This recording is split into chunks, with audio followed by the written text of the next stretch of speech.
Hello, lovely people. Welcome to Thursday, or as we like to say, Happy Friday Eve. I'm Coy Wire. This is CNN 10, where I tell you the what, letting you decide what to think. Let's get you your news. We start today with record-shattering winter weather that brought the U.S. Gulf Coast to a standstill this week. A major winter storm impacted a large area of the deep south, not used to dealing with ice or snow. That caused widespread school and work closures and travel disruptions, like people stranded on roads and thousands of canceled flights. Bitter cold temperatures this week are the main cause of the unlikely southern snow storm. Parts of Florida saw more than 8 inches of snow, potentially more snow than the state has ever seen since keeping record. New Orleans, which only sees snow maybe once in a decade, also got hit with 8 inches of snow, shattering its previous snow record of 2.7 inches. The Big Easy has now seen more snow this winter than Chicago, can you believe? And here are some more head scratchers. This week, there was more snow on the ground in Florida than in Iowa and Nebraska combined. And get this, it was colder in Pensacola, Florida this week than in Anchorage, Alaska.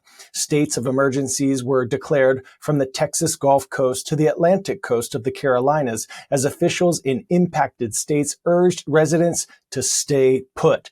The dangerous winter conditions from both the extreme cold and the winter storm led to at least 9 deaths reported nationwide. With the cold sticking around until the end of the week, slippery conditions will likely remain there for some time. Our Maya Blackstone shows us some of the effects of this historic storm, the type of which the South may not see again for decades. A once-in-a-generation winter storm brought unprecedented snow to parts of the Gulf Coast of the U.S.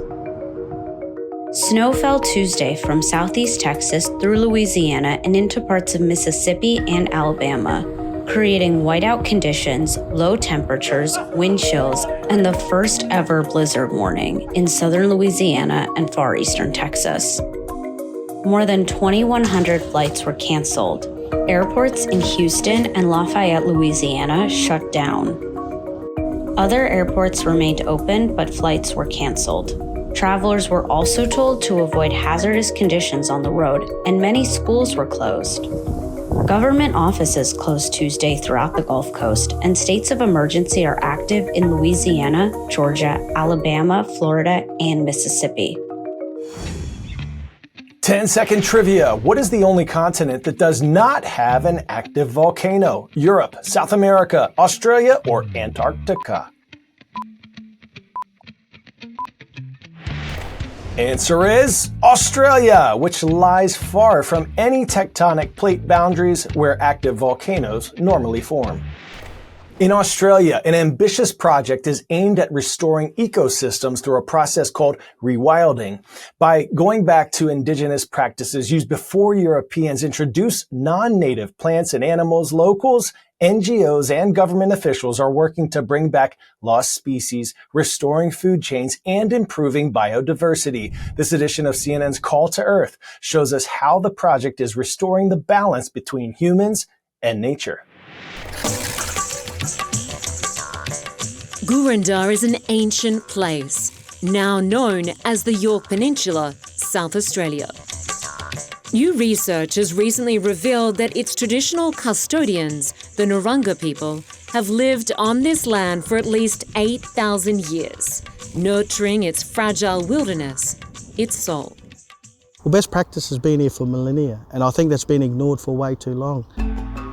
Gary Goldsmith is of Narungga descent and works with the Mana Bangara project, which aims to protect the health of the region's natural systems. It was really important to me to be involved about how I could really influence the traditional and cultural knowledge, and that's part of our role as traditional owners, as custodians, is to ensure that there is longevity. In collaboration with the WWF Australia, this ambitious plan involves reintroducing some of the native species, gone as a result of habitat loss and the introduction of feral animals during European colonisation. Foxes, cats, the loss of habitat, it's just combined together to create a really tough world for them, and they haven't been able to survive. Wow, we met your friends today, mate. Many people will know Rambo here as a brush-tailed bettong, its common name. The small and bouncy marsupials are ecosystem engineers, promoting plant growth by aerating soil and spreading seeds as they forage for food. To the Narungga, Rambo is known as a yalgi, and while his kind disappeared from this part of South Australia, the species has survived in a pocket of the continent's west, the home of the Noongar people, who call these animals by another name, woylie. In 2021, the first group of woylies were brought from Western Australia to repopulate the Yorke Peninsula. The woylie and yalgi translocation project shows that cultural groups are still working together to ensure that each nation is being cared for as if it was your own. It's now up to this team of ecologists to make sure they're thriving in the new environment that was once their own. We've now got to a stage where the habitat is here for yalgi. We've reduced fox and cat impacts to a level that's low enough for these yalgi to be reintroduced and for them to actually find refuges, find food, and to survive themselves with low numbers of foxes and cats. Caring for the new arrivals means yearly checkups, so just before sunset, the team sets humane traps for the nocturnal marsupial in the hope that early the next morning, data collected from the wild population will prove that the rewilding plan continues to work.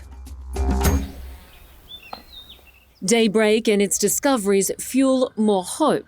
The first yalgi or bettong is a young male born right here. Which is fantastic for the project. That's what we want to see. The young bettong is tagged and microchipped before his measurements show he's quite healthy in this new home. So they've got a what we call a prehensile tail.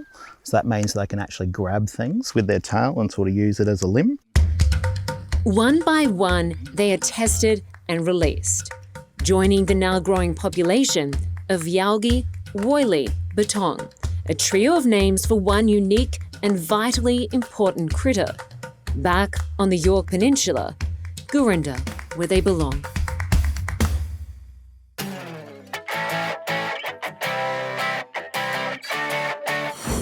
Today's story getting a 10 out of 10 is a viral video making a real splash. A vacationer got a surprise when she decided to see the day and take a selfie video of herself taking a plunge.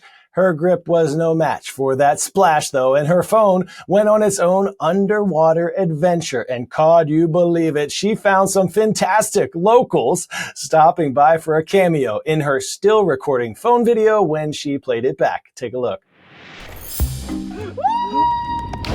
Watch a vacationer's dropped phone go on an exotic underwater odyssey and then go viral. While vacationing in Tulum, Mexico, Lena Nasiri recorded herself taking a tropical plunge, but ended up dropping her iPhone in the process. I had a phone, like a waterproof case, so my phone was in it. With the water pressure and everything, I just lost it. A lifeguard ended up retrieving the still recording phone shortly thereafter. It's still filming! And when Nasiri went to view the video, she saw what the phone had seen, a vibrant underwater landscape complete with friendly photobombing fish and everything. Nasiri decided to share the surprising subaquatic video on TikTok and says she was blown away by the response. I was not expected 50 million people to see it. Now it's time for my favorite part of the show. Our shout out today is going to a teacher whose students are finally going back to school today after remote learning for weeks due to the fires in California. Mr. Glenn's International Baccalaureate class at Blair High School in Pasadena. Rise up. Thank you for continuing to watch as you're dealing with so much adversity. My brother and his wife and 2 daughters have been away from their home for weeks. My heart goes out to all of you dealing with the tragic events in Cali. We hope you are all well and safe. To all of our friends around the world, we wish you a wonderful day. We'll see you right back here tomorrow to finish this week strong.